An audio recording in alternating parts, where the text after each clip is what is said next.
I stood at Chicago O'Hare International Airport, Terminal 3, my weathered leather suitcases at my feet, watching families reunite with tears and laughter. My phone vibrated. David's name on the screen. Finally. "Dad, we're already on the plane." His voice was flat, rehearsed. "You're not coming." Behind him, Patricia's voice cut through like broken glass. "We'll finally have a vacation without this old fool." The phone felt heavy in my hand. Cold. I opened my mouth, but nothing came out. Around me, people moved in slow motion. A businessman checked his watch. A mother wiped ice cream from her toddler's face. The overhead announcements droned about unattended luggage and passenger pickups. Everything continued like the world hadn't just tilted off its axis. "David," I managed. The line went dead. But let me take you back to that morning, before everything shattered. The kitchen smelled of fresh coffee and cinnamon rolls, Patricia's favorite. I'd been up since 5:30, baking them from scratch using my late wife Margaret's recipe. David sat at the table, scrolling through his phone, while Patricia painted her nails a shade of coral she called Miami Sunset. "Dad, these smell amazing," David said, reaching for a second roll. "You really outdid yourself." "Well, I wanted us to start the trip right." I poured coffee into 3 mugs, the ones Margaret had collected from our own trips to Florida years ago. "I've been looking forward to this for months. 3 generations of Mitchells on the beach. Your mother would have loved it." Patricia looked up from her nails, smiling that practiced smile she wore when she needed something. "Thomas, you're so sweet. We're lucky to have you." "The reservation at the Clearwater Grand is confirmed," I continued, pulling out the printed itinerary I'd organized in a blue folder. "I've booked us for 7 days. Oceanfront suite with 2 bedrooms, breakfast included. There's a veteran's discount I was able to apply, saved us $347. You think of everything, Dad." David stood, kissed the top of my head like I was a child. "We should probably head out soon, though. Flight's at 11:15. I'm packed and ready." I gestured to my suitcases by the door. "Been ready since last night. Couldn't sleep, honestly. Too excited." Patricia laughed, a sound like wind chimes. "That's adorable. David, your dad is adorable." We loaded their car, a silver Honda Accord I'd helped finance 3 years ago when David's old Chevy finally died. $22,500 I'd paid in cash from my savings, telling myself it was an investment in their future. "Patricia and I need to stop at Walgreens.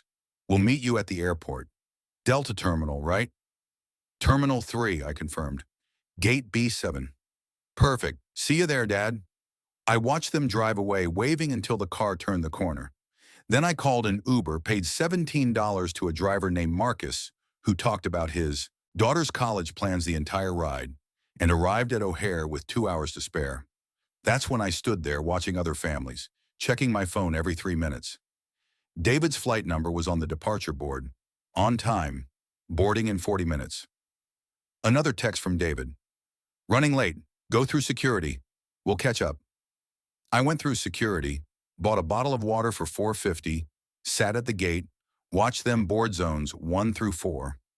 Watched zone 5, the final group. No David, no Patricia. Then the call. "Dad, we're already on the plane. You're not coming." The background noise was unmistakable. The hum of an aircraft engine.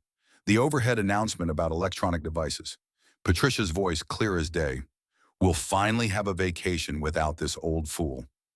"David, what are you?" The line went dead. I stood there staring at my phone screen, at David's contact photo. It was from 2 Christmases ago, him grinning in the ugly sweater I'd bought him as a joke. He'd hugged me that day, told me I was the best dad anyone could ask for. That photo now felt like evidence from a crime scene. My hand found the handle of my suitcase, gripping it until my knuckles went white. An elderly woman passing by touched my elbow. "Are you all right, dear?" "Yes," I heard myself say. "Just a change of plans." I didn't cry, didn't shout, didn't call David back. Something in my chest had crystallized into absolute clarity. I walked to the taxi stand, each step deliberate, purposeful. The line was 7 people deep. I waited my turn, watching planes take off through the massive windows. wondering which one carried my son and his wife to a vacation I'd paid for in full. When I reached the front of the line, a yellow cab pulled up. The driver got out to help with my luggage. A black man in his 50s with graying temples and kind eyes that crinkled when he smiled. "Where to, sir?" I gave him my address. He loaded my suitcases into the trunk with care, like they mattered, and opened the back door for me. The cab smelled like pine air freshener and old leather. A Cubs bobblehead nodded on the dashboard. Family photos were clipped to the sun visor. A woman, 3 kids at various ages, a dog. "Nice family," I said as we merged onto the Kennedy Expressway. He glanced at the photos and smiled. "That's my world right there. Wife of 32 years, 3 kids, 2 grandkids now. The oldest just made me a grandfather again last month." "Congratulations." "Thank you, sir." He navigated through traffic with practiced ease. "You heading home from a trip?" "Heading home instead of going on one." He caught my eye in the rearview mirror. "Plans change?" "You could say that." I stared out the window at the Chicago skyline. My son and daughter-in-law decided to go to Florida without me. I was supposed to go with them. I planned the whole thing, paid for everything. They just left me at the airport. The driver was quiet for a moment. "I'm sorry to hear that. That's rough. I paid for his college education, paid off $47,600 in student loans, paid for his wedding, his car, let them live in my house rent-free for almost 3 years. And his wife just called me an old fool.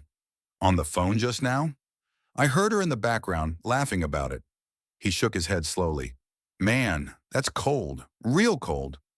He changed lanes, glanced at me again in the mirror. "I've got 3 kids, like I said. I've worked my butt off for them their whole lives, driving this cab 50, 60 hours a week sometimes. You know what scares me most?" "What?" "That I'm raising them wrong somehow. That all this sacrifice, all this work, and they'll turn out entitled. Ungrateful. My wife and I, we talk about it all the time. How do you raise good people in a world that tells them they deserve everything?" "I thought I raised a good person," I said quietly. "His mother and I tried so hard. We taught him about respect, about gratitude, about family. Or at least I thought we did. Sometimes people forget where they came from. They get comfortable, and they forget who made that comfort possible." The cab moved through traffic. We passed a park where I'd taught David to ride a bike. He'd been 7. Skinned his knee on the first try, cried a little, but got back on. "I can do it, Dad," he'd said. "I know I can." And he did. By the end of that afternoon, he was riding circles around me, laughing, fearless. I'd been so proud. "You got other kids?" the driver asked. "Just David. We wanted more, but my wife had complications. So we poured everything into him. Maybe that was the problem. Maybe we gave him too much. Or maybe he just made bad choices. That happens too. Free will and all that." We drove in silence for a while. The meter ticked up. $19. 24. 31. "What are you going to do?" he finally asked. "Cut them off," I said, surprised by how calm I sounded. "Completely. They want to treat me like I'm disposable? Fine. They can see what life looks like without my help." He nodded slowly. "That takes strength. A lot of parents can't do that. They keep giving and giving, even when they're being used. I'm done being used." When we pulled up to my house, the meter read $42.75. I pulled out my wallet, found a crumpled $50 bill, handed it to him. "Keep the change." "Sir, you've got grandkids to spoil, and you listened when you didn't have to. That's worth more than $7. He took the money, looked at me seriously. "Whatever you decide to do next, I hope it brings you peace. You deserve that." "Thank you." I looked at his taxi license displayed on the partition. "Gary, thank you, Gary." He helped me get my suitcases out of the trunk, shook my hand firmly, and drove away. I watched his taillights disappear down the street, then turned to face my house. The same house I'd opened the door to 41 years ago, carrying Margaret over the threshold while she laughed and told me I was going to throw out my back. The same house where we'd brought David home from the hospital 3 days after he was born, wrapped in a blue blanket with his tiny fist pressed against his cheek. The same house where Margaret had died 6 years ago, holding my hand in our bedroom, telling me to be happy, to live fully, to remember that love was never wasted. I unlocked the front door. The house was too quiet. Their belongings were everywhere. Patricia's yoga mat leaning against the wall in the corner, the one she used maybe twice in 2 years. David's stack of fantasy novels on the coffee table, books I'd bought him for his last 3 birthdays because he mentioned liking the author once. Their wedding photo on the mantle in that expensive Italian gold leaf frame.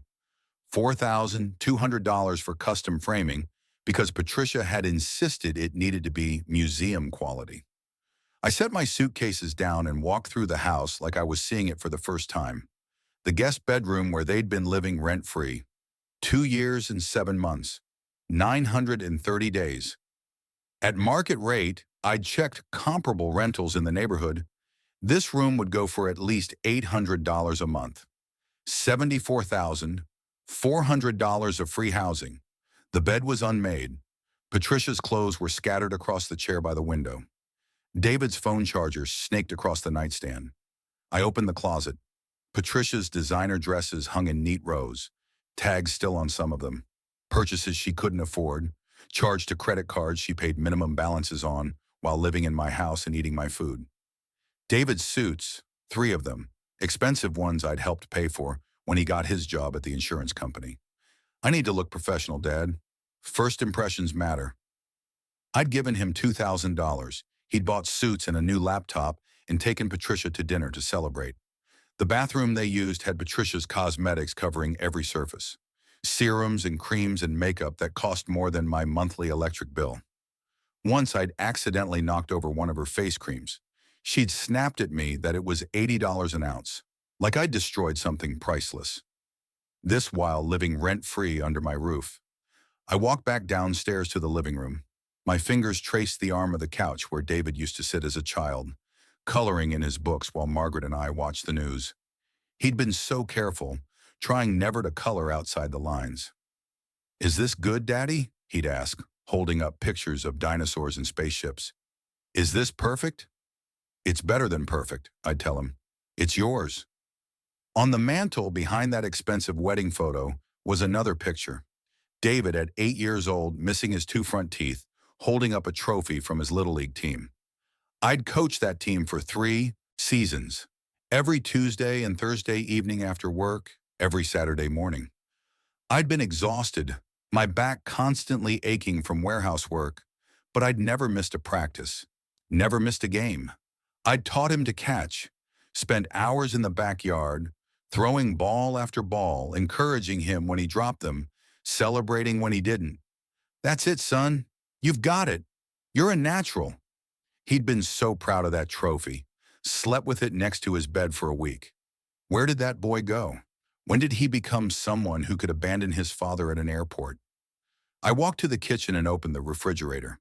The cinnamon rolls I'd baked that morning were still on the counter, untouched, going stale. Patricia's favorite. I'd gotten up at 5:30 to make them from scratch, using Margaret's recipe. The recipe Margaret had written on a note card in her careful handwriting, the card now stained and worn from 30 years of use. The coffee pot still had coffee in it. The mugs were in the sink. Patricia's coral nail polish sat on the table, the bottle open, the brush resting on a paper towel.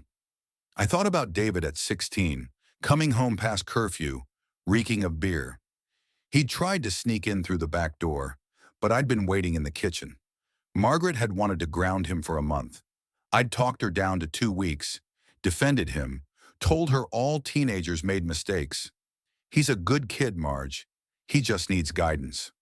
"You're too soft on him, Tom. He needs to know we trust him, that we believe in him." Had I been too soft? Had all that trust and belief taught him that he could get away with anything? I pulled out my phone and scrolled through my contacts, found the number for Second National Bank. My finger hovered over the call button. Then I stopped.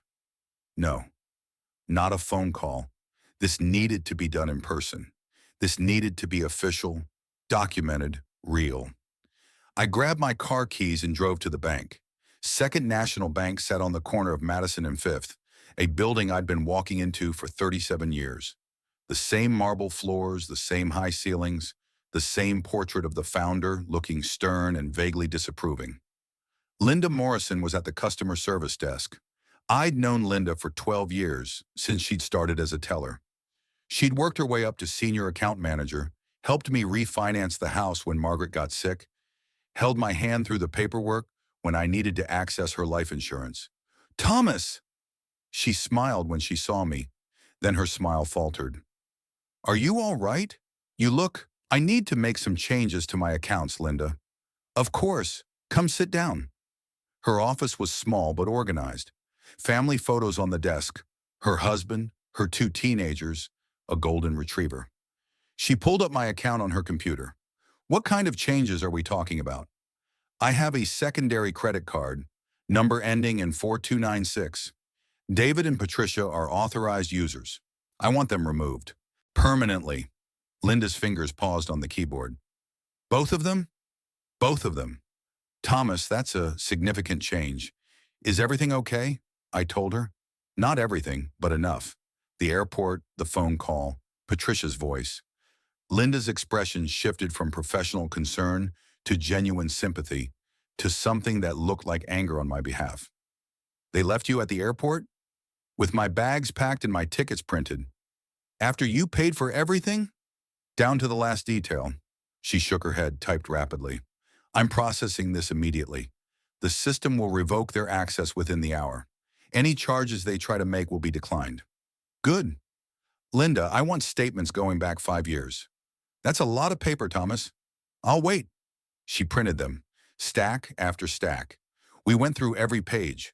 The totals grew. 20,000 the first year, 28,000 the second year, 32,000 the third year, 35,000 the fourth year, 38,000 the fifth year, $153,000 in credit card charges alone over 5 years. Add the mortgage payments, add the rent-free housing, add the college tuition I'd paid off, the wedding, the car. I was looking at over $400,000. $400,000 of my retirement, my savings, my life's work, spent on 2 people who thought I was a joke. Linda watched me stare at the numbers. "Thomas, I'm so sorry." "Don't be sorry. This is clarity. This is truth in black and white." I left the bank with copies of everything. Documentation, evidence, proof. At home, I spread the statements across my kitchen table. 5 years of financial abuse laid out in neat columns of numbers. I took photos of every page with my phone, backed them up to the cloud, emailed copies to myself. Then I called Herbert Davidson. "Thomas, good to hear from you. What can I do for you?" "I need to update my will, Herbert. Remove David completely, and I need it done today." There was a pause. Herbert had been our family attorney for 38 years. He'd drawn up our first will when David was born, updated it when Margaret died, knew every detail of my financial life. "That's a significant change, Thomas. Are you certain?" "I've never been more certain of anything in my life." "Can you see me this afternoon?" "Come at 3 o'clock. We'll handle everything." While I waited, I called Mike's locksmith. The same Mike who'd changed our locks 15 years ago when we'd had a break-in attempt. "Mike, it's Thomas Mitchell. I need both my locks changed, front and back door. Today, if possible." "I can be there by 5. Everything okay?" "Everything will be." At 3 o'clock, I sat in Herbert Davidson's office. Oak-paneled walls, leather chairs, shelves full of legal books that probably hadn't been opened in a decade because everything was digital now. Herbert set a yellow legal pad in front of him, clicked his pen. "Before we proceed, Thomas, I need to ask if you're acting under any duress or undue influence." "I'm acting under 41 years of fatherhood and 5 years of documentation." I pulled out the bank statements, spread them across his desk. "This is what my son and his wife have been spending. Over $400,000 total. And yesterday they abandoned me at the airport so they could take a vacation without me. A vacation I'd planned and paid for." Herbert put on his reading glasses, examined the statements. His jaw tightened. "Jesus, Thomas. So no, Herbert, no duress, no undue influence. Just a father who finally understands what his son really thinks of him. All right." He pulled out forms. "Who would you like to designate as your beneficiary?" I'd thought about this during the drive over. "Set up a trust, Split everything between the Veterans Hospital and the Children's Literacy Foundation. Those organizations actually do something useful with money. And David? David gets nothing. Make that explicitly clear in the language. I don't want any legal challenges. I want it ironclad that this is my decision, made of sound mind, and no court should overturn it. Herbert made notes. I'll include specific language about your mental capacity, your reasoning, and your explicit intent to disinherit. I'll have witnesses sign. I'll make it bulletproof. How long? I can have documents ready tomorrow morning for signing, but Thomas, this is permanent.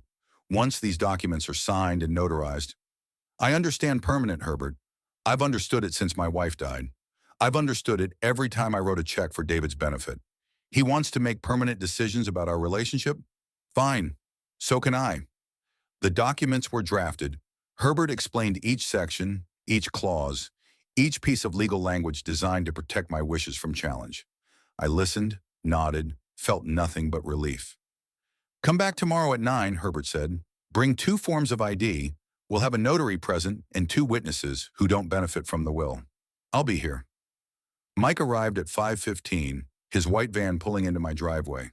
He carried his toolbox and 2 bags of locks, high-security deadbolts that gleam brass and chrome. Both doors, you said? Both doors. And Mike, I want them changed so the old keys won't work under any circumstances. Not force, not manipulation, nothing. Mike studied my face. This is about keeping someone out. Very much so. Say no more. I'll install grade 1 deadbolts, military grade. Nobody's getting through these without a battering ram, and even then, they'd need to hit it 30 times. He worked efficiently, drilling out the old cylinders, installing new mechanisms. The sound of the drill was satisfying somehow. Final. Permanent. While Mike worked on the locks, I started packing. I went room by room, box by box. Everything David and Patricia owned went into cardboard boxes from the basement. Boxes that had held Christmas decorations, old tax records, parts of my life I'd archived carefully over the years. Patricia's designer clothes came off hangers. Each dress, each blouse, each pair of pants folded and placed in boxes. Her 43 pairs of shoes, some still in their original boxes, never worn. The jewelry I'd given her for birthdays and Christmases. A diamond necklace for her 30th birthday, $3,200. Pearl earrings for their anniversary, $800. All of it packed away. David's electronics went next. The tablet I'd bought him 2 Christmases ago, $499. His gaming console, $500. His laptop, $2,000. His noise-canceling headphones, $350. I unplugged everything, wrapped cords carefully, placed them in boxes with bubble wrap. His clothes, his books, his college textbooks that he'd kept for sentimental reasons, textbooks I'd paid for, hundreds of dollars each semester. His baseball card collection from childhood, the one I'd helped him start when he was 9. Every birthday, I'd buy him a pack of cards. Every Christmas, a special edition set. We'd sit at this very kitchen table, sorting them, organizing them, talking about statistics and players and dreams. Someday these will be worth money, Dad, he'd said once. Someday you'll remember we collected them together, I'd replied. That's worth more. I found the photo album Margaret had made. David's first year. Every milestone documented. First smile, first tooth, first steps. Margaret's handwriting under each photo. David's first laugh, March 15th, 1982. Thomas tickled his feet and he giggled for 5 whole minutes. I'd been 31 years old, working double shifts to save up for a house, coming home exhausted but always stopping to hold my son, to sing to him, to tell him stories while Margaret made dinner. Where did it go wrong? What did I miss? I packed that album too. It was his history, even if he'd forgotten it. By 7 o'clock, I had 11 boxes stacked by the back door. Mike had finished installing the locks, had tested them thoroughly, had given me 4 copies of each key. These are yours and only yours, Mike said, pressing the keys into my hand. Nobody else has access. Nobody can make copies without the original and a special code. Thank you, Mike. You need help moving those boxes outside? I've got it. After Mike left, I carried each box into the backyard. 11 trips. My back ached by the end. I wasn't 31 anymore, but I stacked them neatly by the fence, covered them with a tarp in case of rain. Then I wrote the note. I tried several versions. Something cruel, something cold, something that matched the hurt. Finally, I settled on simple truth. You don't live here anymore. Your belongings are behind the house. Clear the yard by tomorrow evening. I taped it to the back door where they'd see it. My phone started ringing at 6:47 that evening. David's number. I watched it ring, watched it go to voicemail, listened to the notification ping. Patricia's number. Same thing. David again. At 8:15, there was a knock on my door. I looked through the peephole. Dorothy Williams from next door stood on my porch holding a covered dish. I opened the door.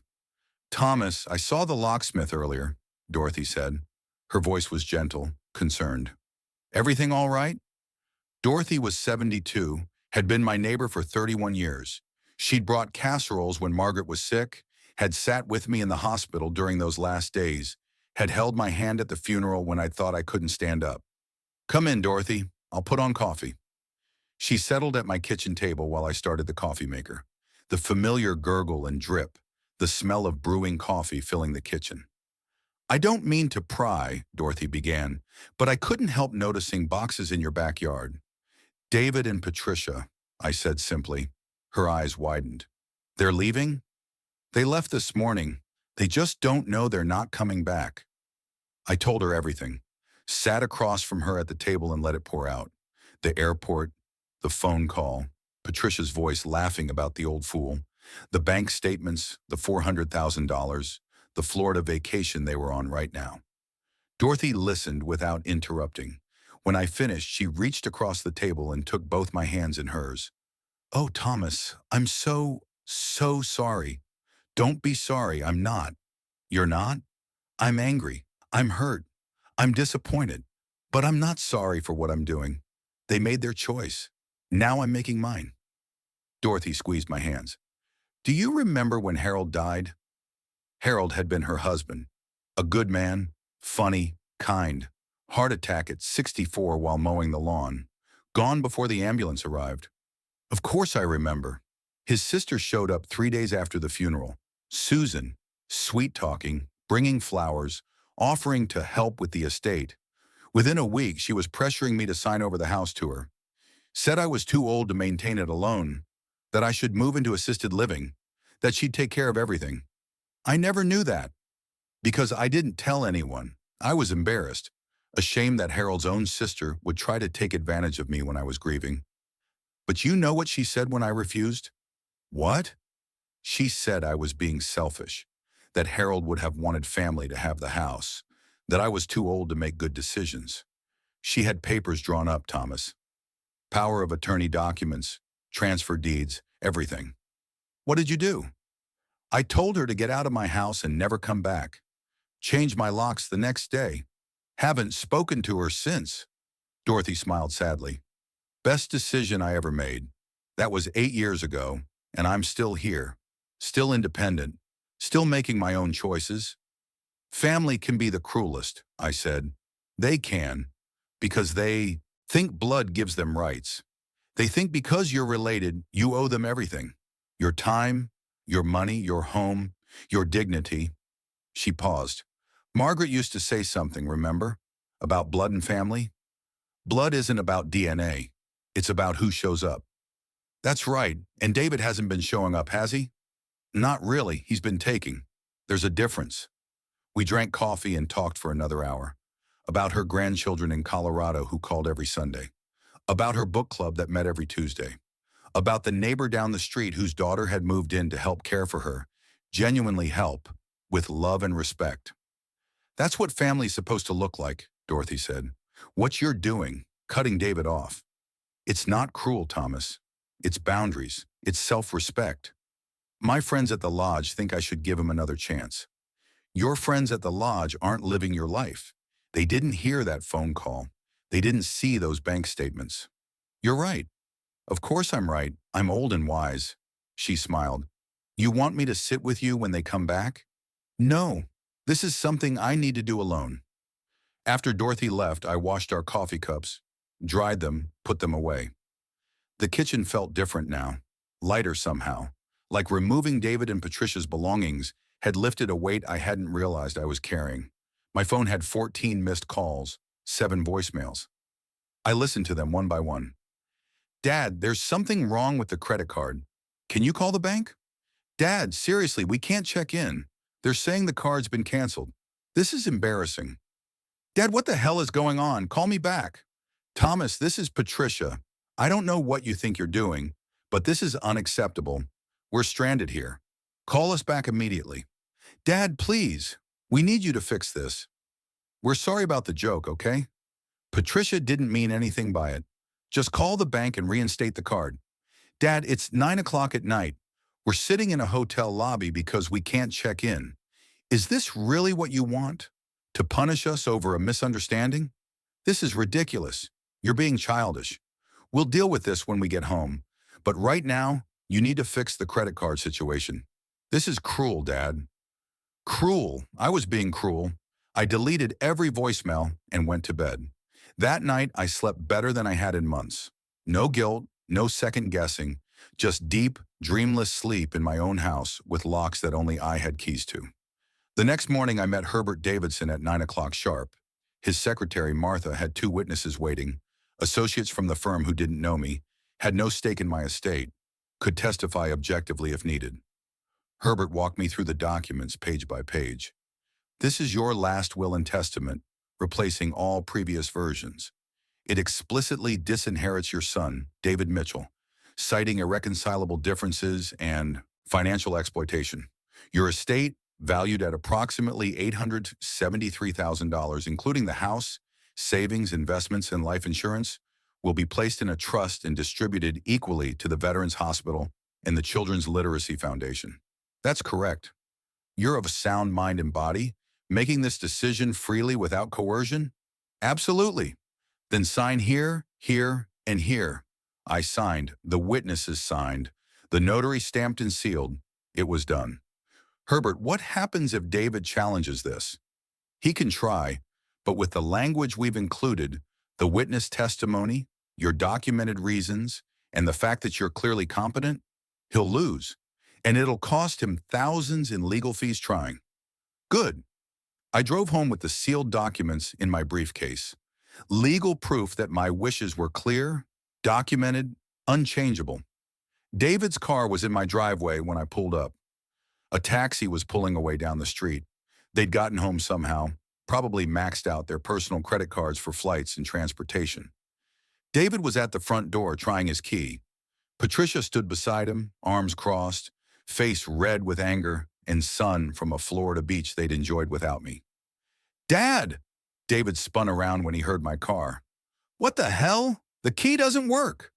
I got out of my car slowly, locked it, walked up my driveway with my briefcase under my arm. No, it doesn't. Why did you cancel our credit card? Do you have any idea what you put us through? I have a very clear idea. You were on a vacation I paid for. A vacation you didn't invite me to. A vacation where your wife called me an old fool. Patricia's face went pale. I was joking, Thomas. God, can't you take a joke? A $4,800 joke? Because that's what the vacation cost. The vacation you're not paying for anymore. David's jaw clenched. Dad, you're being unreasonable. We just wanted one vacation alone. One vacation. Is that too much to ask? Alone? I stepped closer, felt my voice rise despite my best efforts. You've been living in my house for 2 years and 7 months. Rent-free. That's $74,400 of alone time I've been paying for. The college debt I paid off? $47,600. Your wedding? $16,900. Your car? $8,300. Your mortgage I've been paying every month? $176,400. Should I continue? David's face changed. The anger flickered, replaced by something like fear. We never asked you to. You asked for everything. Every single thing. Dad, I'm short this month. Dad, can you help with this? Dad, just this once. And I gave it because I loved you. Because I thought family meant something. Because I thought you appreciated it. We do appreciate it. Patricia's voice cracked. This is just a misunderstanding. A misunderstanding? You laughed about getting rid of me. You called me a fool. I heard you, Patricia. I was standing in the airport with my suitcases, and I heard every word. This house is outdated anyway, Patricia said suddenly, her fear transforming into defensive anger. The decor is boring. The furniture is ancient. We were doing you a favor living here, keeping you company, making sure you weren't alone. The words hung in the air. Doing me a favor. Dorothy was right. They really believed this. They genuinely thought their presence was a gift they bestowed, rather than a burden I carried. Your belongings are in the backyard, I said quietly. You have until tomorrow evening to remove them. You can't kick us out, David shouted. This is our home. No, this is my home. I paid the mortgage, every single payment for 28 years. Margaret and I bought this house when you were 2 years old, David. We painted every room, fixed every leak, replaced every appliance, and you've been living in it like it's a hotel you don't even have to pay for. Well, checkout time is now. A black SUV pulled up. Jake climbed out, all swagger and false confidence. Hey, Mr. Mitchell, heard there's some confusion here? No confusion, Jake, and you're trespassing. Come on, man, these are your kids. You can't just throw them out over a misunderstanding. Jake, you owe me $650, 3 years overdue. Would you like to pay that before you tell me what I can and can't do with my own property? Jake's face reddened. That was a business loan. The app didn't work out. I told David. You told David nothing. You took my money and disappeared. And now you're on my property uninvited. Leave, all of you. Dad, please. David's anger cracked, desperation bleeding through. We have nowhere to go. You should have thought of that before you left me at the airport. Before you spent 2 years treating my generosity like it was your birthright. Before your wife called me an old fool. I'm sorry, Patricia's voice broke. Okay, I'm sorry. It was stupid. I shouldn't have said it. You're sorry you got caught. There's a difference. I walked to my front door, inserted the new key into the new lock, and turned it. The mechanism clicked smoothly, satisfyingly. Tomorrow evening, clear the yard. Where are we supposed to stay? David asked, his voice small now, childlike. That's your problem to solve. You're 43 years old, David. Figure it out. I stepped inside and closed the door, locked it. Through the window, I watched them stand there arguing, gesturing, Patricia crying. Eventually, they climbed into Jake's SUV and drove away. The house was silent, peaceful. Mine. 3 months passed. I saw David at the grocery store on a Tuesday afternoon. He looked tired, older somehow, thinner, cheaper clothes than he used to wear. He saw me too, hesitated, then approached slowly, like I might bolt. Dad, David. An elderly woman squeezed past us, apologizing. We stood by the cereal aisle, 2 men who used to be family. Patricia left me, he said finally. Moved back to Wisconsin with her parents. Said I couldn't provide the lifestyle she wanted. I'm sorry your marriage failed. Are you? His voice was bitter. Isn't this what you wanted? I wanted respect. I wanted gratitude. I wanted to be treated like a person instead of a bank account. Your marriage failing was your own doing, not mine. We're broke, Dad. I'm working 2 jobs. I had to sell the car, the one you helped buy. I'm living in a 1-bedroom apartment with a roommate. I'm 43 years old with a roommate. Then you're learning what I learned at 23. What Margaret and I knew when we started out with nothing but love and determination. His eyes filled with tears. I thought you'd be happy, seeing me struggle. I'm not happy or sad about it. Your life is yours to build or destroy. I'm just done financing the destruction. Mom would hate this. Your mother would hate what you did to me more. She didn't raise you to be cruel. He wiped his eyes roughly. I understand now. Too late, but I do. Maybe it's not too late for you to be different going forward. Just too late for us to be what we were. I pushed my cart past him, didn't look back. At home, Dorothy was on her porch with Mrs. Chen from down the street. They waved me over. Thomas, we were just talking about the neighborhood potluck on Saturday. You're coming, right? Wouldn't miss it. I'm bringing my dumplings, Mrs. Chen said, And Dorothy's making that incredible apple pie. Actually, Dorothy corrected, Thomas is making the apple pie. My kitchen's being renovated. I'd be honored, I said. Saturday came. My kitchen filled with the smell of cinnamon and apples, Margaret's recipe coming to life one more time.